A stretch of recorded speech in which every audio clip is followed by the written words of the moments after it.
કાયદાના હાથ લાંબા હોય છે અને માટે જ કાયદાની કોર્ટો ટ્રાયલ બાદ પુરાવા આધારે આરોપીઓને કરે છે જેલ હવાલે. કોર્ટ ટ્રાયલમાં સાક્ષી અને દસ્તાવેજી પુરાવાઓ ગુનેગારને કરે છે બેદબાર. CCTV, fingerprint, FSL, DNA test, handwriting, mobile location, digital પુરાવા ક્રાઇમ બાદ બને છે ઇન્વેસ્ટિગેશનનો મહત્વનો આધાર. નિત્ય ક્રાઇમની ઘટનાઓના વિશેષ અહેવાલ માટે જોતા રહો ટુડે ન્યૂઝ. નમસ્કાર, હું છું રીના. આપ જોઈ રહ્યા છો ટુડે ગુજરાતી ન્યૂઝ. દાંતીવાડા તાલુકામાં આવેલા BSF કોલોનીમાં કરિયાણાની દુકાનમાં રવિવારે મોડી રાત્રે તસ્કરોએ કરિયાણું સહિત રોકડ રકમની ચોરી કરી પલાયન થઈ ગયા હતા. ઠંડીનો ચમકારો વધતા દાંતીવાડા પંથકમાં તસ્કરો તરખડાટ મચાવી રહ્યા છે. BSF કોલોનીમાં આવેલા પરમેશ્વર કરિયાણા સ્ટોર નામની દુકાનમાં તસ્કરો કરિયાણું સહિત રોકડ રકમ તેમજ પરચુરણની ચોરી કરી ફરાર થઈ ગયા હતા. મોડી રાત્રે આવેલા તસ્કરો ચોરીની સમગ્ર ઘટના CCTV કેમેરા પણ કેદ થઈ ગઈ છે. તસ્કરો કરિયાણા સ્ટોરનું શટર ઊંચું કરી બિંદાસ રીતે ચોરી કરી પલાયન થઈ ગયા હતા.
દાંતીવાડા પંથકમાં કેટલાક સમયથી તસ્કરોની ટોળકી સક્રિય બની છે અને ચોરીઓ કરી પલાયન થઈ જાય છે.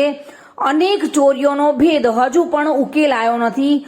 ફરી એકવાર ચોરીનો બનાવ બનતા વેપારીઓમાં ભારે નારાજગી ફેલાઈ છે. ચોરીના બનાવને લઈને વેપારીઓ પણ તસ્કરોને તાત્કાલિક ઝડપી પાડવા માટે માંગ કરી રહ્યા છે.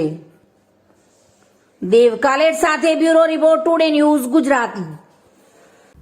તો દર્શક મિત્રો, હતા આજના સમાચાર. વધુ સમાચારો માટે જોતા રહો ટુડે ન્યૂઝ ગુજરાતી. નમસ્કાર. કાયદાના હાથ લાંબા હોય છે અને માટે જ કાયદાની કોર્ટો ટ્રાયલ બાદ પુરાવા આધારે આરોપીઓને કરે છે જેલ હવાલે. કોર્ટ ટ્રાયલમાં સાક્ષી અને દસ્તાવેજી પુરાવાઓ ગુનેગારને કરે છે બેદબાર. CCTV, fingerprint, FSL, DNA test, handwriting, mobile location, digital પુરાવા ક્રાઇમ બાદ બને છે ઇન્વેસ્ટિગેશનનો મહત્વનો આધાર. નિત્ય ક્રાઇમની ઘટનાઓના વિશેષ અહેવાલ માટે જોતા રહો ટુડે ન્યૂઝ.